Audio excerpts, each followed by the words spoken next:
Très heureux de vous retrouver, mesdames et messieurs. Bienvenue dans Perfect Actu de ce lundi 13 mars 2023. Nous allons faire le point sur la marche organisée par le trio Fayoulou Katumbi et Matata le samedi 11 mars dernier à travers la ville de Kinshasa. Vous avez suivi les déroulements de cette manifestation qui est partie du rond-point Ngaba pour chuter au stade Tata Raphaël. Sur place, Martin Fayoulou avait pris la parole. Il a commenté l'actualité liée au processus électoral et il a fait savoir que l'actuel processus ou le processus en cours n'est ni fiable, moins encore crédible et selon lui, au mois de décembre, s'il n'y a pas élection dans le délai, Félix Tshisekedi sera obligé de faire ses valises et une transition sera décrétée et la transition sera gérée par la société civile. Est-ce que cette démarche ou ces raisonnements est-il logique? On va essayer d'en parler au cours de cette émission. L'actualité, c'est aussi le séjour en République démocratique du Congo du Conseil de sécurité des Nations Unies qui a séjourné d'abord à Kinshasa avant de s'envoler à Goma. On a noté plusieurs déclarations fracassantes qui s'apparentent selon certains observateurs à une douche froide administrée aux autorités congolaises. Pour le Conseil de sécurité, les sanctions sont un processus et il ne faut pas attendre que les Nations Unies puissent décider à la place de nos autorités. Entre-temps, on revient encore sur cette affaire de la MONUSCO. Selon l'ambassadeur français présent dans la délégation du Conseil de sécurité des Nations Unies, la MONUSCO est en RDC non pas pour faire la guerre, mais pour maintenir la paix. Alors, à quoi justement sert la présence des troupes onusiennes sur le territoire congolais? On en parle également au cours de cette émission. On va chuter avec Corneille Nanga qui continue avec ses sorties médiatiques. Le week-end, il s'est exprimé de nouveau. Selon lui, l'actuelle équipe de la CENI se caractérise par l'amateurisme. Il a évoqué une mauvaise planification, mais aussi il a qualifié les chiffres avancés par Denis Kadima en rapport avec les nombres d'enrôlés, des fantaisistes et des gros mensonges. Qu'est-ce que Corneille Nanga poursuit à travers ses multiples sorties médiatiques? On va tenter de décrypter la question au cours de cette émission. Je reçois Jonathan Gbele, président ou initiateur du parti politique Pour l'amour du Congo, de la coalition politique Lamouka. Bienvenue. Bien, merci, cher Hervé. Mes salutations également à la grande équipe technique qui vont bien évidemment travailler des concerts avec la réalisation pour nous permettre d'échanger avec nos compatriotes congolais, et que je salue d'ailleurs de partout où ils nous suivront, et même ceux qui vont nous suivre au travers des rediffusions et même sur les réseaux sociaux. Merci à Perfect Actu. Merci également à la grande équipe de Perfect Télévision. Là, je vois particulièrement son initiateur et fondateur, et tous les journalistes et tous les administratifs qui travaillent. Comment allez-vous? Personnellement, ça va, nous sommes bien portants, mais la République va mal. À l'est de la République, ça tire à balles réelles, ça crée des victimes, les sangs coulent, et je ne vois pas le pourquoi je dirais que moi ça va. Donc, lorsqu'une partie de mon corps souffre, je souffre avec elle. Ok. On va directement attaquer l'actualité. Samedi, la coalition, disons, l'opposition était dans la rue. Martin Fayoulou, Matata Ponyo, Moïse Katumbi, qui étaient absents, mais représentés par ces militants et cadres du parti, ont marché pour exiger la restauration de la paix dans la partie est du pays et en même temps pour dénoncer l'incompétence de la gouvernance actuelle par rapport à la gestion de la question sécuritaire à l'est du pays. Mais pour certains, vous avez fait du raccordement frauduleux. Vous avez organisé la manifestation pour dénoncer l'insécurité, mais en même temps, on a vu les gens se présenter avec des pancartes où il était clairement écrit, avec des messages liés à l'inflation de la monnaie, des gens qui ont commencé à parler ou à évoquer même la fin du mandat du président de la République, Martin Fayoulou, qui lui-même, dans son discours, a martelé plus sur les élections que la sécurité, alors que les mobiles même de cette manifestation étaient pour exiger la restauration de la paix dans la partie est du pays. Est-ce que vous confirmez ou vous partagez l'avis de ceux qui pensent que vous avez effectué du raccordement frauduleux? Déjà, dans l'entame, je me permets de féliciter les nombreux compatriotes congolais de partout à travers la République qui ont répondu massivement à l'appel du président élu pour marcher, et comme nous l'avons même intitulé, la marche de la résistance. La résistance face à quoi? Face à l'ingérence du Rwanda, qui est le parrain du pouvoir de M. Tshisekedi dans la question sécuritaire du Congo. ça déjà il faut le dire, pour dénoncer également la situation calamiteuse dans laquelle plusieurs de nos territoires sont soumis à ce jour. Parce que vous êtes sans ignorer que depuis plus de 200 jours, Bunagana est pris. Nous ne savons pas qui perçoit les taxes là-bas, dans quelles conditions nos populations vivent là-bas. Donc nous remercions d'abord ces compatriotes qui ont été en grand nombre dans la rue. J'ai vu, c'est de Matadi qui nous ont envoyé les images, c'est des Goma, bien que gazifiés là-bas. C'est de l'Ituri, j'ai vu les images du Grand Équateur. En tout cas, je me dois de continuer ces combats parce que plusieurs Congolais croient en ces combats et nous ne pouvons en aucun cas l'abandonner. Très bien. J'ai remercié également tous les leaders politiques qui se sont joints à nous pour marcher et qu'ensemble nous puissions porter la voix. Quelqu'un m'a dit une fois, et j'ai lu ça aussi comme citation, que seul on peut avancer, mais en grand nombre on peut avancer plus loin. Donc nous saluons les rapports dans la mobilisation également et surtout dans la présence. Là, je vois nos camarades du LGD, les partis chers à Matata Pogno. Je vois également C'est d'ensemble pour la République. Je vois le mouvement associatif. Je vois le mouvement citoyen. Je vois quelques leaders de la classe politique. Je vois M. Kikouni. Et à la question de savoir les calicots, les écrits. La plupart des calicots qui ont été présentés là avaient un message. Même si c'était porté par un leader, c'était que les leaders X condamnent l'agression. La plupart, en tout cas, d'après le petit monitoring que nous avons fait au niveau de la MOUCA, parce qu'on a évalué notre activité. Et la plupart aussi ont porté de messages, parce que vous allez peut-être le voir dans les images, il y avait des triplex où on a écrit dessus « Non à la balkanisation du Congo ». En fait, c'était ça l'essentiel du message porté. Mais s'il y a eu 2 ou 3 personnes qui se sont permises de dire autre chose que cela, c'est tout à fait légitime. Pourquoi? Parce que nous sommes en 2023, l'année censée être électorale. Et au mois de décembre, la RDC va avoir un nouveau sénateur à vie, qu'on appellera M. Tshisekedi. Donc il faut de temps en temps lui rappeler... Qu'est-ce qui vous fait dire cela? Pourtant, il est encore éligible. Éligible parce que vous le pensez, mais c'est nombreux... Non, c'est la Constitution qui le dit. C'est question, il va postuler, mais il ne va jamais être élu. Oh, comment ça? Il va postuler, mais il ne sera jamais élu. Il a un bilan à présenter selon son parti. Lesquels? C'est en fait ça la réalité. Je l'ai toujours dit, regardez bien nos émissions en fait. Je crois à ma population, je crois aux Congolais. Ceux qui voient aujourd'hui leur situation de vie s'est détériorée du jour au lendemain. Pourtant, il y a un parti socialiste au pouvoir. Ils n'oseront pas donner la voix ou les voix à l'UDPS. Personne de sérieux. Et même d'humain en fait. Un humain ne votera pas à l'UDPS. C'est déjà ça la réalité. Et de deux, tous ceux ou ceux-là qui voient aujourd'hui leurs frères être déplacés, leurs frères manquer à manger, leurs frères être violentés, est-ce qu'ils vont vraiment aller voter ceux qui sont de mèche avec ceux qui nous tuent, ceux qui nous pillent? Ces Congolais-là qui achetaient en 2018 une boîte de tomates à 250 francs et qui aujourd'hui l'achètent à 750 francs, va aller voter l'UDPS au pouvoir? Donc moi, je crois que les compatriotes congolais sont assez mûrs, parce que vous l'avez vu au Palais du Peuple, leur jeunesse a scandé. Vous l'avez vu au stade, les jeunes qui n'avaient rien à voir avec la politique, les jeunes chrétiens ont chanté. Vous avez vu avec leur maman de l'Union sacrée, à qui ils ont payé de l'argent, mais ils ont chanté. Ça veut dire que la population congolaise pas à pas tend vers la vraie révolution. Vous avez vu aussi, lors de la prière organisée pour la nation, des jeunes gens scandaient aussi au stade des martyrs que Félix Tshisekedi Fandanayo. 315 personnes.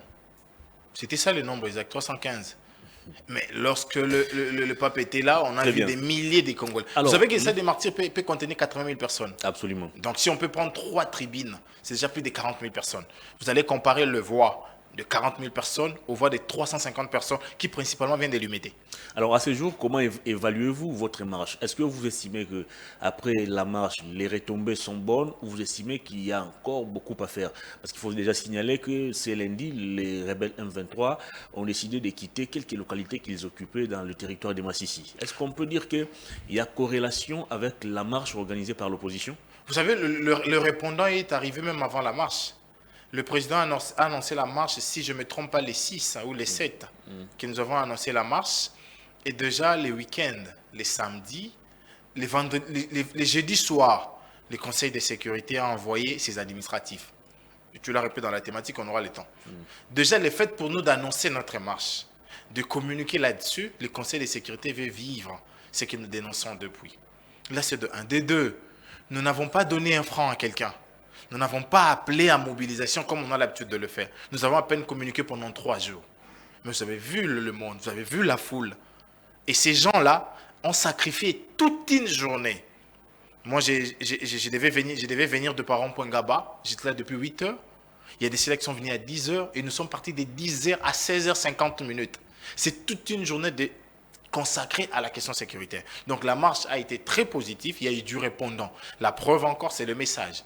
Lorsque le président Martin scandait « Congo beau », vous avez vu comment la foule a scandé à l'unité. Ça veut dire qu'aujourd'hui, la population congolaise veut voir sa nation demeurer un et indivisible. Ce n'est pas parce que l'UDPS n'est pas en mesure de pérenniser l'unité du Congo, jadis nous léguée et par les colons et même par ses prédécesseurs, que nous devons nous baisser les bras. Nous allons continuer parce que nous pensons que le Congo vivra avec l'unité de ses terres, avec l'unité de ses acteurs et l'unité de sa population. Très bien. Alors, l'Angola a décidé de déployer aussi ses forces militaires, question d'accompagner ou d'apporter un appui aux troupes de l'EAC qui sont déjà sur terrain. J'ai vu Martin Fayoulou saluer ces gestes et encourager d'ailleurs les présidents, les chefs d'État, membres de la SADC de continuer de déployer ou d'envoyer leurs militaires en République démocratique du Congo. Moïse Katumbi a parlé aussi le même langage que Martin Fayoulou. Est-ce qu'aujourd'hui on peut dire qu'au-delà de la marche, au-delà de la question sécuritaire, et qu'il y a un bloc qui se dégage déjà au sein de l'opposition pour affronter les élections? Non, déjà, il faut dire, chaque fois qu'il y a les idées, et chaque fois qu'il y a des humains, s'il faut converger, il faut le faire. Je l'ai toujours dit, je n'ai jamais été contre des alliances. Mais ces alliances doivent être conclues sur pied de combat. Le combat, c'est quoi? C'est le programme de gouvernance. Si aujourd'hui, les programmes de gouvernance de M. Sessanga, de M. Matata Pogno, de M. Kikouni, de M. Jonathan corroborent avec le programme de gouvernance de M. Martin Fayoulou, m'a dit notre président, nous devons aller ensemble.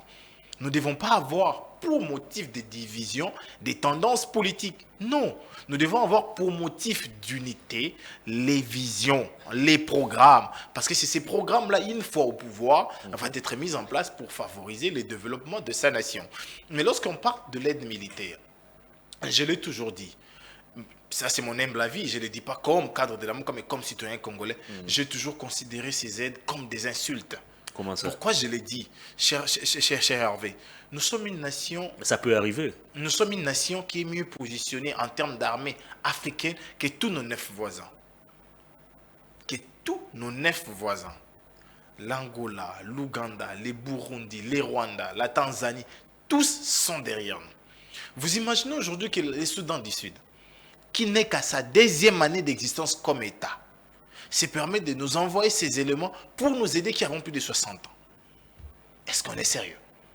Et je vais encore plus loin. Chaque fois que nos États voisins nous aident, du point de vue militaire ou du point de vue sécuritaire, rares sont ceux qui plient bagages et à la fin partent sans demander quelque chose. Je vais vous donner les cas du Zimbabwe, qui nous a aidés, ils sont partis sans demander quelque chose.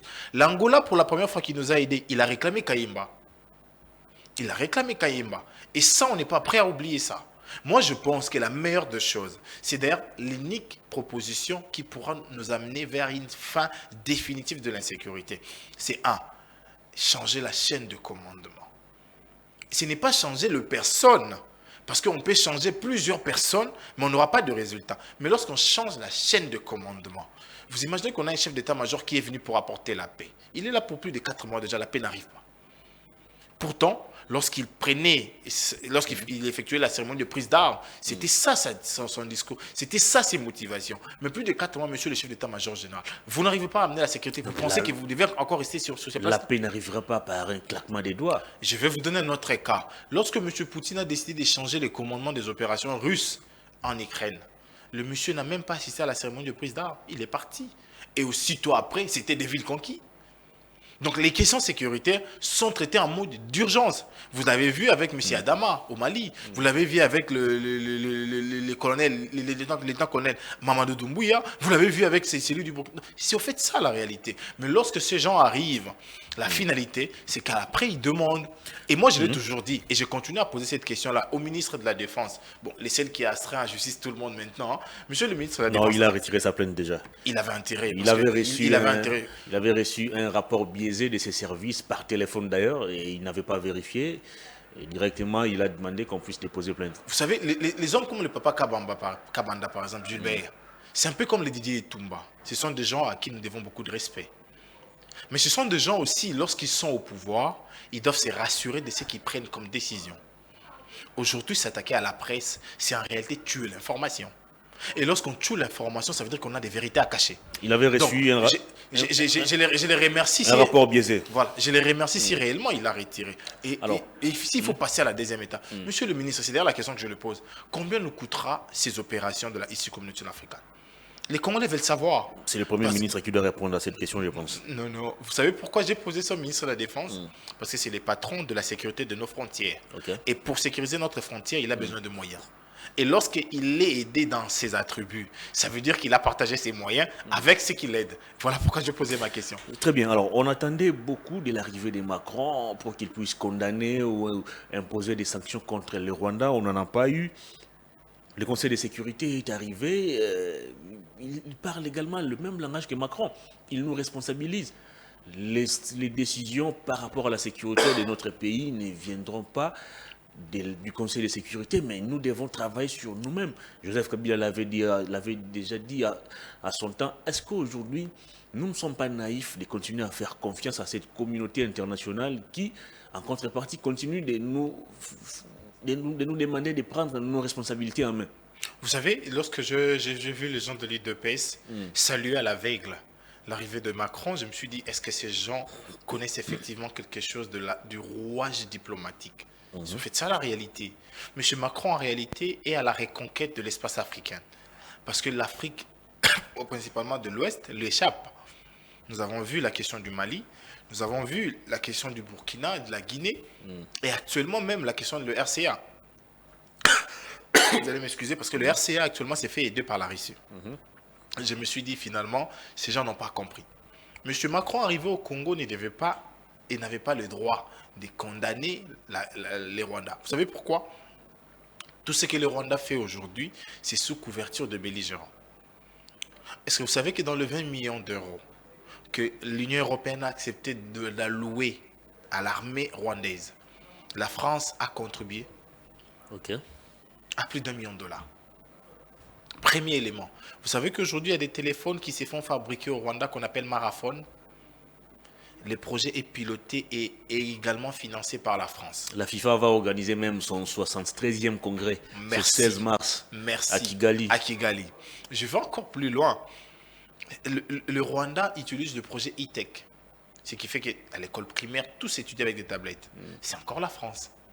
Donc vous allez comprendre qu'en réalité, la France pense qu'il a beaucoup à gagner là-bas qu'ici. Voilà pourquoi il n'a même pas eu le droit de citer le nom. Et lorsque vous recevez en retour le membre ou encore le bureau du Conseil de sécurité, parce qu'il faut l'appeler comme ça, le Conseil de sécurité a 5 membres permanents. Je n'ai pas vu les 5 membres permanents venir au Congo. Ça non, mais j'ai vu le bureau. C'est déjà un autre problème. Parce que ceux qui vont décider, ce ne sera pas le bureau. Les bureaux vont dresser un rapport et c'est ces rapports-là que le Conseil de sécurité va examiner et voir s'il faut les coucher en résolution. Et c'est ce bureau qui nous dit déjà qu'il ne faut pas attendre des sanctions de la part du Conseil de sécurité. Voilà. Nous devons travailler sur nous-mêmes. Pourquoi? Parce que les cas de l'Ukraine, par exemple, cher Hervé, avez-vous vu le Conseil de sécurité descendre en Ukraine pour que l'on attribue des sanctions aux proches de M. Poutine? Non. Ils ont attribué des sanctions aux proches de M. Poutine sans attendre leur présence sur terrain. Pourquoi? Parce qu'il y a des États qui ont été porteurs de ces lobbies-là, principalement la France. La France a plaidé pour des sanctions et le Trésor américain a suivi. Les résolutions du Conseil de sécurité sont sorties et aujourd'hui, ne serait-ce que ceux qui fréquentent la famille Poutine sont sanctionnés. Mais aujourd'hui, nous avons des leaders. Il y a même une qui va arriver au mois de juillet tout à l'heure, bientôt la même. On l'appelle Louise Mushikiabo. Qui est-elle? C'est une ancienne ministre du gouvernement Kagame. Voilà, du gouvernement Kagame. Actuellement, secrétaire général de la francophonie. Voilà. Alors que le Rwanda a quitté la francophonie depuis longtemps. Parrainé par qui? Par la France. La France a porté par 2 fois sa candidature, tant pour le premier mandat que pour sa réélection. Donc vous comprenez qu'il y a un souci. Les soucis, c'est les soucis de l'assume. La RDC ne veut pas s'assumer. La RDC attend que l'aide vienne de l'extérieur. La RDC attend que l'on dénonce pour elle. La RDC attend que l'on sanctionne pour elle. Alors que les nations du monde ne sont pas prêtes pour ça. Le Royaume-Uni, la Belgique, toutes ces puissances-là contribuent effectivement à notre agression aujourd'hui. Qu'est-ce que le Rwanda a comme portion de terre pour accepter de recevoir chaque année plus de 10 millions de réfugiés venant du Royaume-Uni? Il a quoi comme espace? C'est au fait ça des questions d'État. Mais en réalité, on ne lui donne pas des réfugiés, on lui donne des moyens. Les moyens, c'est pour faire quoi? Pour faire la guerre à qui? Au Congo. Mais attendez un peu, nous vantons ici en interne la diplomatie agissante du président de la République. Mais comment Kagame, qui est aujourd'hui présenté comme principal agresseur de la RDC, continue d'être propulsé, il reçoit des visites, des marques chez lui, le Rwandais est aujourd'hui pratiquement au premier plan, considéré où il est en train d'être fabriqué comme l'un des pays les plus forts d'Afrique. Qu'est-ce qui fait que Kagame, qui a le sang des Congolais entre ses mains, soit propulsé, alors que le président de la République, Félix Tshisekedi, qui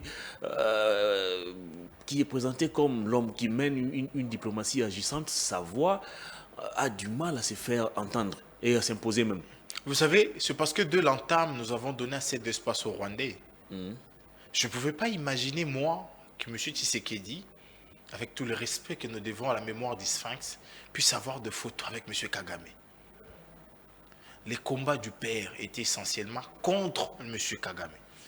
Mais lorsque le fils arrive, il passe à côté du combat mené par les pères pour encenser M. Kagame, jusqu'à lui donner les droits de raffiner son or lors de la RDC. Premier manche. Deuxième manche. Aujourd'hui, la question du Rwanda. Le Rwanda n'est qu'un tremplin.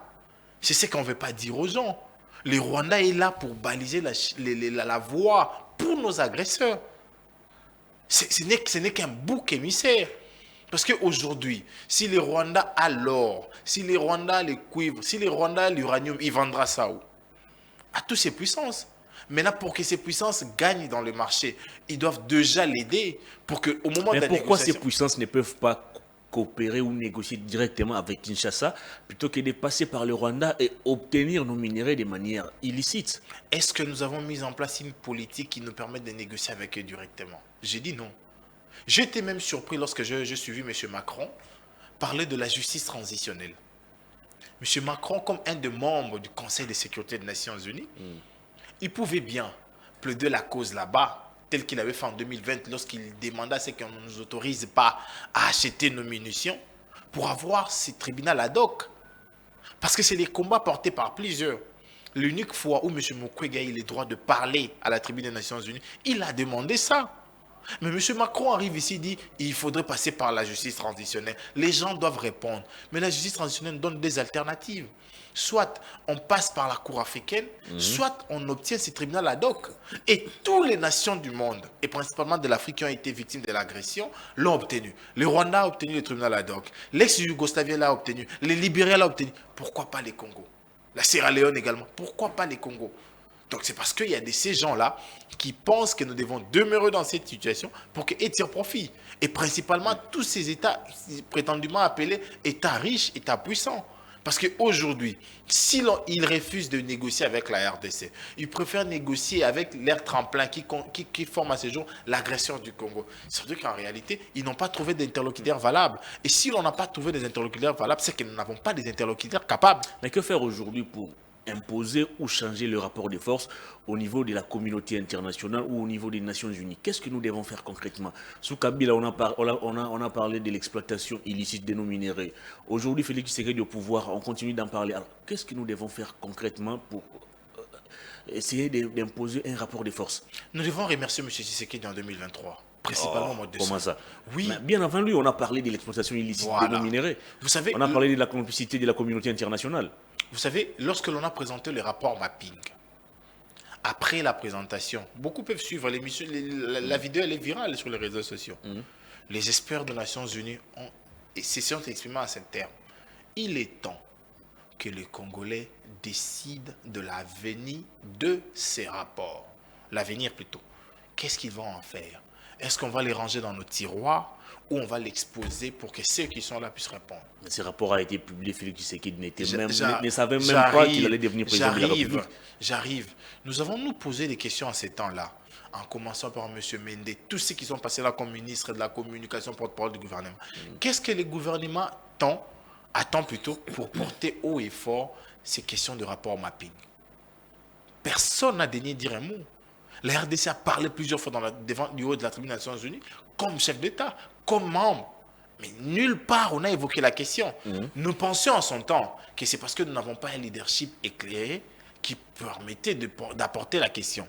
Mais maintenant que le fils d'Ismaël est arrivé, l'héritier, parce que lui là presque tout est hérité, nous nous sommes dit, sûrement lui portera la voix. Mais arrivé là-bas, il ne porte même pas la voix telle qu'était attendue par son peuple. Et maintenant, du fait qu'il ne les porte pas, nous devons conclure à quoi? Est-ce qu'il sait que des gens doivent répondre? Ou il est en train de jouer à la couverture de ces personnes-là? Donc la solution pour que ces gens-là répondent, il faudrait que lui parte. C'est en fait ça la réalité. Et lorsque lui partira avec un leader aussi averti, avec un leader qui n'aimerait pas porter sur sa conscience les différents crimes commis et répertoriés dans plusieurs rapports des Nations Unies, il va nous aider à obtenir Très bien. ces tribunaux ad hoc et nous partirons vers une justice transitionnelle pour avoir deux choses. Est-ce que la réparation et la responsabilité. Parce que ces auteurs de faits infractionnels doivent répondre et ces victimes doivent être rétablies dans leurs droits. Est-ce que le problème également dans cette insécurité qui persiste à l'est du pays, ce n'est pas aussi la faute ou la naïveté de nous-mêmes Congolais? Il y a des rapports aujourd'hui qui établissent noir sur blanc des faits d'accusation et des responsables même de tout ce qui se passe dans la partie est du pays. Mais qu'est-ce que nous avons fait de tous ces rapports? Déjà, j'aimerais te dire que la plupart, ou encore une partie de ces rapports, se voient être vraiment mis en application. Je vous parle de l'arrestation de Tanganda. Vous savez que c'est parce qu'il y a des gens qui se sont plaints contre lui qu'on l'a arrêté. Il y a une plainte, et je crois même un mandat d'arrêt d'intention contre Kunda Batwari, qui est toujours en cavale. Pourquoi? Parce que pour ces niveaux-là, comme il s'agit des individus, certains ont porté la voix s'adonner. Mais les rapports mapping, qui principalement citent plusieurs dignitaires, hommes forts actuellement. Même ici en interne, C'est les rapports de la commission de défense de l'Assemblée nationale. Je vais aller plus loin. Les rapports de la commission des droits de l'homme même, qui répertorient les différentes violations des droits de l'homme, qui répond de ces rapports-là? Et qui cite même les responsables de toutes ces violations. C'est ce que les je vous dis. auteurs. La plupart sont aujourd'hui et ils sont connus aujourd'hui, ces gens. soit Oui, députés, ils sont soit dans les ministres. gouvernements. Voilà. Et maintenant, du fait qu'ils prennent part au salon de décision, vous êtes sûr que ceux qui cohabitent avec eux, ceux qui bouffent avec eux la journée comme le soir, vont accepter que ces gens-là font la prison? J'ai dit non. J'ai dit non. Parce que la réalité aujourd'hui, c'est assurer une couverture à ces gens-là pour gagner leur loyauté, pour garder leur défense. Très bien. Autre fait, on attendait aussi que le Conseil de sécurité puisse renforcer le pouvoir de la MONUSCO ou muscler même, comme le disait le VPM en charge des affaires étrangères, Christophe Lutundu. Là, il fallait muscler le mandat de la MONUSCO, mais là, c'est encore une déception, c'est une douche froide. La MONUSCO ne va pas faire la guerre, ça sort d'un membre de la délégation du Conseil de sécurité, le français, son nom m'a échappé, l'ambassadeur français, qui nous dit clairement que la MONUSCO n'a pas pour mission de faire la guerre. Il revient à nous de réorganiser notre armée. Qu'est-ce qu'on doit faire? Vous savez, ceux qui ont mal géré la nation, décidément, avaient raison. Parce qu'à la 72e session des Nations Unies, M. Kabila a demandé le départ de la MONUSCO. Et ils étaient en train d'accomplir leur une année avant de partir. Et vous, à l'époque, l'opposition l'avait condamné pour ça. J'arrive. C'est pourquoi j'ai dit qu'ils ont définitivement raison. Pourquoi? Parce qu'en son temps-là, ils ont demandé le départ pour insuffisance des résultats. Mais vous n'avez pas compris ces langages. J'arrive, je l'avoue, comme politique, je n'avais pas compris ces langages. Comme politique, lorsqu'on affirme qu'il y a insuffisance de résultats, ça veut dire que l'on ne voit pas clair. Et lorsque l'on ne voit pas clair, ça veut dire qu'il n'y a pas de solution. Et lorsque la gouvernance actuelle arrive, nous allons de prorogation à prorogation de manière inutile.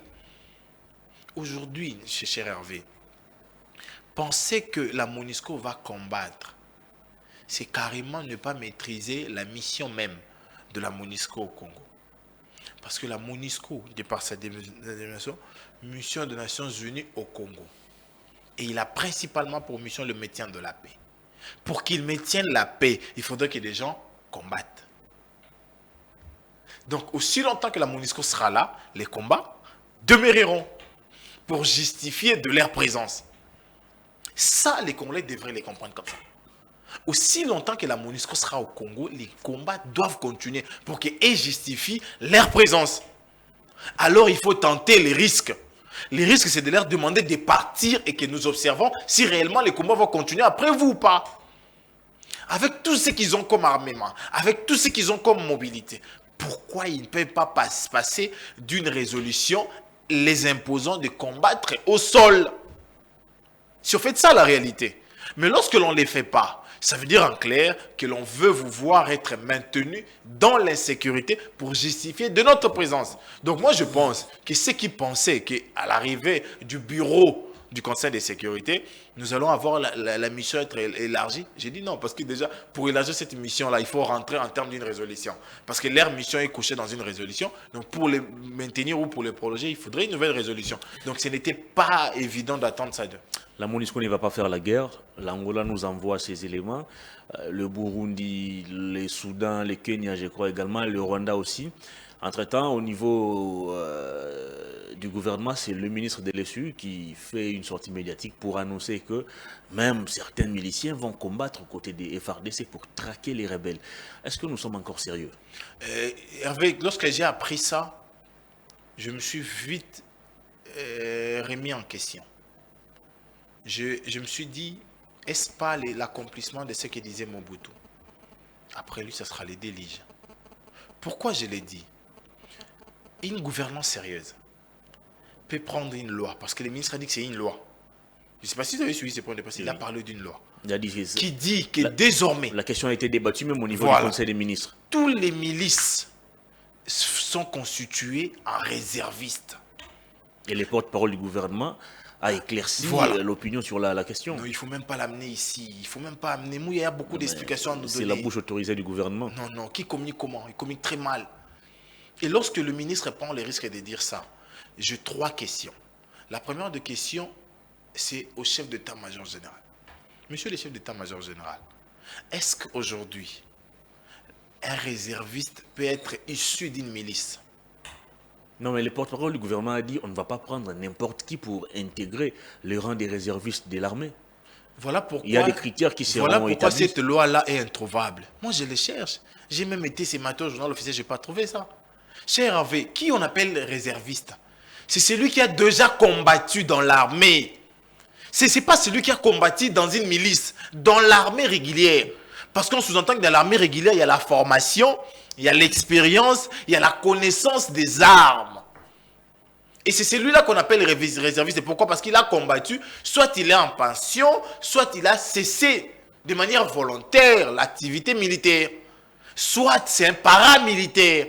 C'est celui-là qu'on appelle réserviste. Donc, lorsqu'on fera appel à lui, on n'aura pas trop de problèmes parce que c'est un tacticien, il connaît. Cette notion-là est pratiquée en Ukraine. L'Ukraine a fait appel à tous ses réservistes. Tous ces anciens de l'armée, ils sont là pour aider les jeunes qui ne connaissent rien de l'armée, qui ne connaissent rien de coups des armes. Maintenant, aujourd'hui, lorsqu'on décide de prendre tout le monde, qui a déjà combattu, je vais préciser comme l'a dit Mouya, qui a déjà été milicien, c'est parce que vous avez été milicien que vous connaissez l'arme, que vous maîtrisez les tactiques de la guerre, que vous avez les notions essentielles pour combattre. Non. Mais pourquoi d'abord on va recourir aux miliciens alors qu'il y a peu, on a recruté plusieurs jeunes gens? Voilà. Non seulement au sein de l'armée. Cher Hervé, je vais vous faire une démonstration. Le gouvernement de la République a 66 membres. Ok? Chaque ministre a droit au max 5. Au max, en raison de 2 pour la maison, 2 avec toi, et les derniers qui fait office d'officier d'ordonnance. Multiplié 5 fois 65. Tu verras déjà que nous sommes au-delà de 300.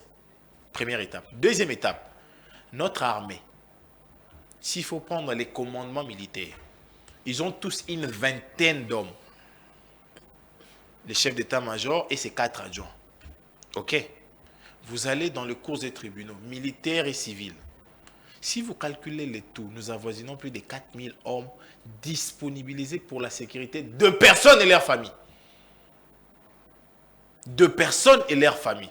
S'il faut seulement prendre tous ces bataillons de sécurité-là, qui sécurisent les personnes et leurs familles, nous formerons l'armée de la East Community africaine, qui à ce jour a moins de 3000 hommes. À ce jour. Première étape. Deuxième étape, la garde républicaine en elle-même a un effectif de plus de 20 000 hommes.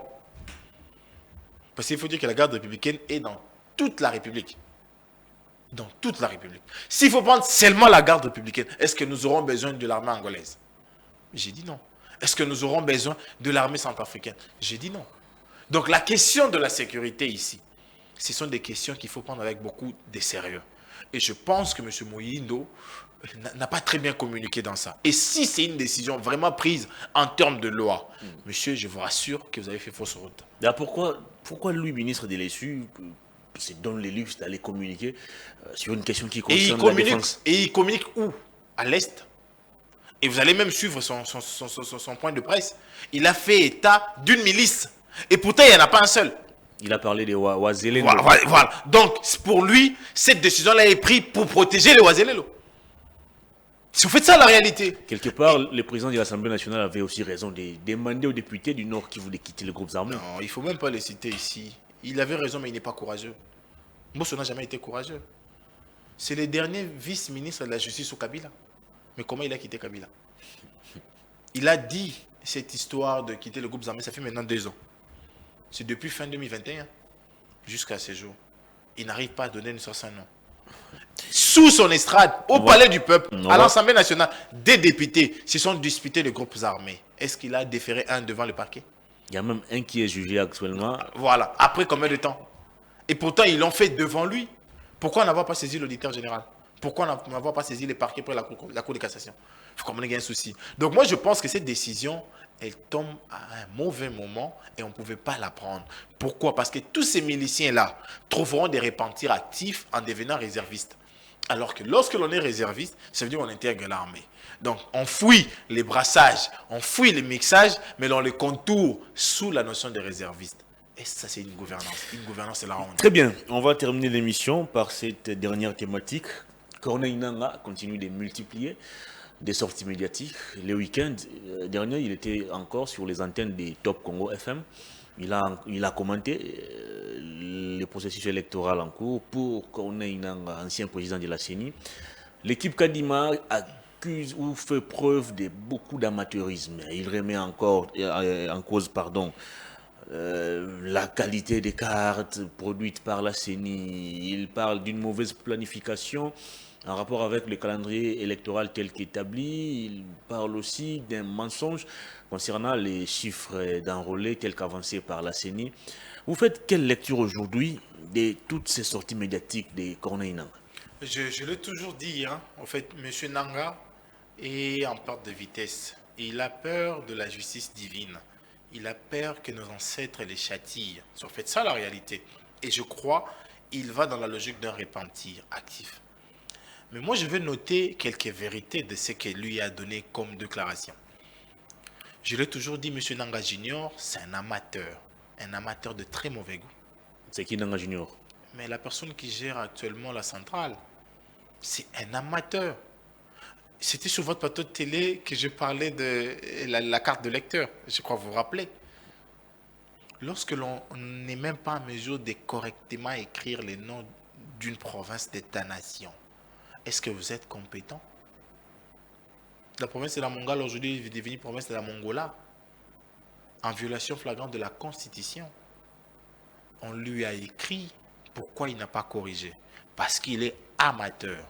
De deux, M. Nangaa perd l'Est des opérations de 2017 avec au moins 5 bureaux dans les centres d'inscription avec chacune 3 machines.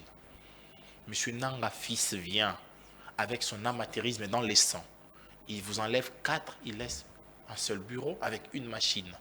Est-ce que ce monsieur est compétent? Non, c'est un incapable. C'est peut-être une question de financement aussi. On évolue. Corneille Nangaa avait eu à sa disposition $1 milliard. Voilà. Et aujourd'hui, M.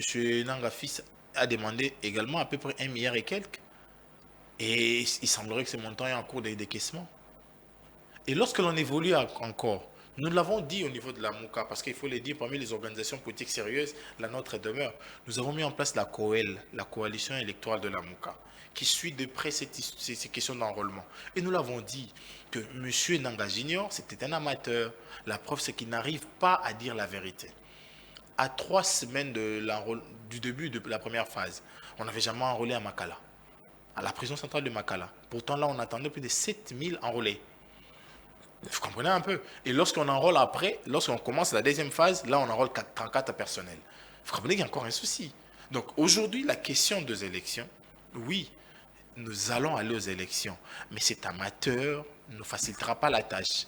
Parce qu'aujourd'hui, les chiffres qu'il prouve, la ville de Kinshasa elle-même devait attendre au moins 15 millions d'enrôlés. Kinshasa seulement. 7 millions plutôt, sur la première ère opérationnelle. Déjà, à un mois, on était à peu près 450 000. Est-ce que vous allez me dire que dans les 23 jours qu'il a ajouté de plus, il a atteint les 60%? À Kinshasa, il a enrôlé 6 millions, alors que la TENI attendait 5 millions d'électeurs, soit plus de 100%. Je l'ai défié l'autre fois sur ton plateau, que M. Nanga Junior ait le courage de nous dire à qui Manseke, j'avais 13 bureaux de vote, j'ai enrôlé 100 personnes. Il ne fera pas ça. Il ne fera pas ça. Parce que c'est là où la population va cerner réellement son mensonge. Parce que les chiffres qu'il avance, il ne saura nullement le prouver. Les gens se sont enrôlés avec 3, 4, 5 cartes ici. Mais il nous a dit que tout était géré par un serveur. On va supprimer tout ça. Et que les serveurs étaient en mesure de détecter pour refuser même l'impression de la deuxième carte. Il y a un travail qui s'est fait déjà actuellement pour supprimer tous ces doublons. Moi, je ne crois pas en son audit, en fait. Parce qu'un amateur, il peut faire une audit qui va être respectée. J'ai dit non. Je crois plutôt à l'audit de l'OIF. Mais là encore, c'est une Rwandaise qui va parrainer ça. Ça me dérange, ça me met très mal à l'aise. Comment expliquez-vous à ce jour la démarche de Corneille Nangaa? Qu'est-ce qu'il vise concrètement? En fait, Nangaa... Est-ce qu'il n'a pas reçu mission quelque part par des officines politiques de saper les actions de l'actuel bureau de la CENI? Non, mais la vérité, c'est que l'actuel bureau ne travaille pas. Il ne travaille pas. Soit il y a des conflits de compétences, soit c'est des gens qui demandent à ce qu'on leur donne de l'argent pour acheter des véhicules, soit ce sont des gens qui ne sont même pas en mesure de se respecter mutuellement. Qu'est-ce qu'ils font? Qu'est-ce qu'ils font? Parce qu'aujourd'hui, je poserai la question pour la première ère opérationnelle. Vous pouvez nous donner les détails de manière chronométrée avec preuve à l'appui? Personne ne le dira. Personne. La qualité de la carte, pour plus de 3 cycles électoraux déjà connus dans notre pays, est-ce qu'on devait rentrer dans la version noir et blanc pour la photo? Est-ce qu'on devait vraiment rentrer là? C'est une version très moderne selon le président de la CENI. Très moderne. Même en Europe, on utilise toujours des cartes avec des photos imprimées en noir et blanc. Est-ce que nous sommes tenus par une quelconque obligation de demeurer la copie conforme de l'Occident? C'est la modernisation selon lui. Non, mais si en face vers le Congo-Brazzaville, s'il n'y avait pas de cartes en noir et blanc, et ils n'ont pas le droit de suivre la France? Non, c'est question du professionnalisme. Okay. Et lorsque l'on plastifie, c'est pour sécuriser la carte. Mais M. Nanga Junior a sécurisé la partie visible et l'arrière, le verso. Pourquoi il n'a pas plastifié? Parce que c'est encore un amateur. Donc moi, je suis de ceux qui pensent que le pire de président de la CENI que nous avons aujourd'hui, c'est M. Nanga Junior. Voilà pourquoi le père est en train de dénoncer l'attitude ou la médiocrité de son fils. Parce qu'il a été dans la boîte. Comment il va dénoncer la médiocrité, entre guillemets, de Denis Kadima, alors que lui-même, il est sous sanction américaine jusqu'à ces jours. Vous savez, les médiocres... Pour surfacturation de ces histoires des machines à voter. Les médiocres ont la facilité de se connaître entre eux. Okay. C'est en fait ça la réalité. Si Nanga Père a opéré dans la surfacturation, l'autre opère peut-être dans la qualité qui pose problème. Parce que si dans la surfacturation on a la meilleure qualité, donc sans la surfacturation on a la mauvaise qualité. Est-ce que les deux sont compétents? Ce sont des nullités. Très bien, on va terminer l'émission. Il y a une question qui me revient encore à l'esprit. Lors de votre dernier passage ici, vous avez dénoncé ce qui s'est passé au niveau de la concession UTEX Africa. Est-ce qu'à ce jour, le dossier a-t-il évolué? Où en sommes-nous? Oui, merci pour la question. Je vous dis merci parce que vous êtes parmi les rares de journalistes qui sont préoccupés par les questions qui gangrènent la vie de population. C'est samedi encore, j'ai reçu à mon bureau le groupe de ciments maraîchers qui aujourd'hui voient leurs semences partir parce que quelqu'un est en train de rembler. La situation telle que nous le présentons aujourd'hui, le ministre Mobile ne veut pas retirer son arrêté 063. L'arrêté qui ne sait pas suivre, parce que l'arrêté disait clairement que l'on devait affecter ces lieux-là à des activités semi-agricoles et industrielles. Mais aujourd'hui, c'est plutôt les lotissements qui sont opérés là-bas. Et le ministre Aimé Molendo ne s'est pas rappelé à l'ordre ces conservateurs. Parce que aujourd'hui, maintenant, là, nous avons des numéros cadastrales qui sont donnés dans l'eau. Les premiers, c'est les 49 583 qu'on a donné à une certaine Clément Hadag. Les deuxièmes, c'est les 49 584. C'est des Congolais qui achètent là-bas ou ce sont des expatriés? Ce sont deux Congolais qui utilisent l'afflux du pouvoir. Parce qu'il faut le dire, nous l'avons dit à l'émission dernière, que cet endroit-là aujourd'hui est quadrillé par la garde républicaine. Et nous savons tous, de par la loi qu'il a créée, que la garde républicaine est là pour la sécurité de la première institution du pays, de sa famille, de ses invités et de ses connaissances. Donc, si l'on retrouve la garde... biens également. Et de ses biens. Donc, si on retrouve la garde républicaine là-bas, ça veut dire soit c'est quelqu'un qui a des relations avec la personne qui est dépositaire de par la loi de ces gens-là comme sécurité, soit il est lui-même là-dedans. Et pire encore, qui font les remblages sur les sites? Ce sont les éléments de la génie militaire, qui est une entreprise de construction de l'État et militaire. Est-ce que l'armée peut envoyer les éléments de la génie militaire lorsqu'il n'y a pas les commanditaires, lorsqu'il n'y a pas la hiérarchie? J'ai dit non. Mais pire, le pire dans cette situation, c'est quoi? Ces mamans-là ont travaillé 2 mois et 2 mois. Et ils se retrouvent aujourd'hui en train de perdre leurs sémences. Et aussi, la question de la survie de l'usine de captage d'eau de l'ozone qui se retrouve derrière la concession ITEX. Parce que cette technique-là conduira à coup sûr à des éboulements de terrain. Parce que pour faire des espaces et morceler tel qu'ils l'ont fait là, ils ont été obligés de raccourcir la trajectoire de l'eau. Et c'est le plus grand risque qu'un humain peut prendre. Ils l'ont fait pour une première fois, ça réussit au niveau de l'hôpital de Kitambo. Là encore, le ministre Mwabi lui est passé pour dire qu'il allait détruire, mais il n'a jamais détruit. Les gens sont en train de construire des gratte-ciel là-bas et ils sont en train de le faire sur la rive Bassoko. Oui, le pouvoir est là pour servir, mais le pouvoir doit être arrêté par quelque chose. C'est soit la justice, soit le pouvoir encore. La justice s'est prononcée au travers d'un arrêt du Conseil d'État. Mais là, actuellement, personne ne sait respecter cet arrêt-là. Les géomètres descendent. Est-ce que c'est parce que la justice est faible ou vous estimez que ceux qui achètent ou construisent là-bas sont plus forts que la justice? La justice est complice. La justice est complice parce que ceux qui achètent utilisent déjà des influences politiques. Et les vendeurs même ont perdu certaines sapos qui aujourd'hui est parrainé par des hommes forts du régime et qui se donnent le luxe de vendre des parcelles à 400, 500 000 dollars ou dans l'eau. Et si seulement si l'ITEX Africa devait prendre les lieux, il est là depuis 1926. Depuis 1926, ils n'ont jamais construit dans l'eau. Pourquoi? Parce que déjà en 2017, l'État congolais avait confirmé que cette zone-là est inconstructible par un arrêté des anciens du gouvernement de l'époque. Je cite Koko Nyangi, pour dire que cette zone-là était inconstructible. Nous avons été au procès 100 jours. Nous avons vu les conservateurs de Ngalema qui affirmaient haut et fort devant caméra que dans cette zone-là, on ne peut pas construire. Mais comment on a réussi à contourner cet arrêt de 2017 qui interdisait qu'on puisse construire sur les lieux? Parce qu'évidemment, actuellement, on a le pouvoir. On a le pouvoir et on a les ministres en fonction.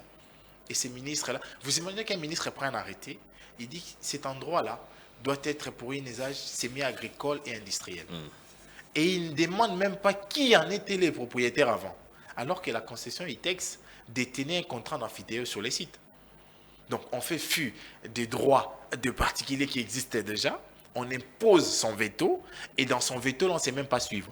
Parce que s'il faut parler des activités agricoles et semi-industrielles, l'agriculture avec l'eau, ça corrobore, non? Mais pourquoi rembler? Pourquoi morceler en parcelles? Donc c'est parce qu'on veut également avoir une portion de terre là-bas et éventuellement les offrir aux plus offrants. J'ai cité les numéros cadastrales qui existent déjà, il y en a comme ça plusieurs. Mais j'aimerais ici prodiguer un petit conseil à nos ministres. Monsieur le ministre Mwabilou, à défaut du retrait pur et simple de votre arrêté, qui aujourd'hui n'est pas suivi par vous, je vous demanderai de penser à toutes ces dames, toutes ces familles, si et seulement si vous pouvez avoir un cœur pour penser à eux, qui aujourd'hui désormais ne vont plus manger, ne vont plus boire, ne vont plus être scolarisés parce que l'activité de maman n'est trop plus sa raison d'être par votre signature. Et si vous pouvez retirer ça, ça sera pour le bonheur de ces compatriotes congolais. Aux acheteurs, vous qui achetez sur les sites, soyez rassurés d'une chose. Vous êtes conscient que ces domaines-là posent beaucoup de risques. Parce que déjà, les études d'impact environnemental ne sont pas posées sur les sites et que les gens pourront bien, évidemment, en être victimes un jour. La nation va vous demander des comptes. Au ministre Molendo, rappelez à l'ordre vos conservateurs. Rappelez à l'ordre vos conservateurs. Parce que vous allez partir. Qu'est-ce que nous allons retenir de vous? Qu'à tout moment, on cite votre ministère sur le plateau de télé? Qu'à tout moment, on cite votre nom? Qu'à tout moment, on vous rappelle que vous devez protéger les droits de Congolais? Cher Kouloutou, cher aîné, il est grand temps. Il est grand temps de réparer les tirs aux éléments de la garde républicaine. Là, je vois les responsables, le général Ephraïm. Mon général, avec tout le respect que nous vous devons. Si c'est pour gérer la frontière liquide de la RDC, nous sommes d'accord. Mais si c'est pour gérer les opérations de remblage, ce n'est pas la mission de la garde républicaine. Ce n'est pas sa mission. Et je pense que vous allez effectivement écouter ces cris d'alarme des compatriotes congolais. Mais si vous ne l'écoutez pas, nous allons vous tenir pour responsable devant le tribunal de l'histoire. Qui peut stopper aujourd'hui ce qui se passe dans cette concession du texte africain? Il y a deux personnes. Il y a le ministre Mwabilou, lorsqu'il retirera pur et simple son arrêté, pour laisser le texte africain continuer dans les activités, dans les activités plutôt d'amphithéose. Pourquoi? Parce que lorsque l'on lui a attribué cette concession-là, cette partie-là, on lui demandait de le maintenir et de ne jamais construire. Voilà pourquoi les mamans sont venues avec des activités maraîchères. Deuxièmement, c'est le ministre Molendo Sakombi, le patron du ministère des Affaires foncières, qui doit rappeler à l'ordre les conservateurs qu'ils ne peuvent plus donner de numéro cadastral sur cette place-là. Ça ne se passe pas comme ça. Et troisièmement, la personne que l'État donne le pouvoir de gérer la garde républicaine, il doit simplement dire à ces hommes qui ne sont pas là pour sécuriser les parcelles de personnes dans l'eau. Est-ce que cette question ne dépasse-t-elle pas le pouvoir du ministre des Affaires foncières et celui de l'urbanisme? Parce que vous évoquez déjà la présence de la garde républicaine. On comprend que c'est le président de la République. Vous savez, ce dossier bénéficie d'une résolution du Conseil des ministres. Ok. La résolution du Conseil des ministres du 4 novembre 2022, qui confirmait également que sur cette zone-là, on ne pouvait pas construire. 2. La résolution du Conseil des ministres du 28 décembre 2022. Deux résolutions du Conseil des ministres, présidées par les présidents de la République. Et tous les membres du gouvernement étaient partie prenante. Cet arrêté viole la loi 015 sur l'eau, qui dit carrément qu'il faut laisser de l'espace à l'eau pour circuler calmement. Pourquoi on ne peut pas respecter les décisions de la première organe gouvernemental, que l'on appelle le Conseil des ministres? Donc moi je pense que si les ministres cités ici pouvaient bien s'impliquer, nous arrêterons l'hémorragie. Mais nous espérons encore que la première institution du pays s'investisse à fond pour que cette situation s'arrête. Très bien. Jonathan Mwele, grand merci. C'est déjà de votre disponibilité. On a terminé déjà. C'est allé vite. Hein? Bon, merci beaucoup à vous de l'invitation et surtout à la grande équipe technique qui nous a aidé à entrer dans le ménage des Congolais. J'aimerais dire quelque chose aux Congolais. Rapidement.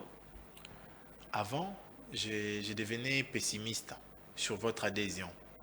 Mais ce que j'ai vu samedi, je peux vous rassurer. Ma main sur la poitrine, que je ne vous décevrai pas. Très bien. Cette émission est terminée. Grand merci à toute l'équipe technique. Grand merci aussi à vous, fidèles téléspectateurs et internautes, pour la sympathique et réelle attention accordée à cette émission. Bonne évasion sur les antennes des Perfect Télévisions. Au revoir.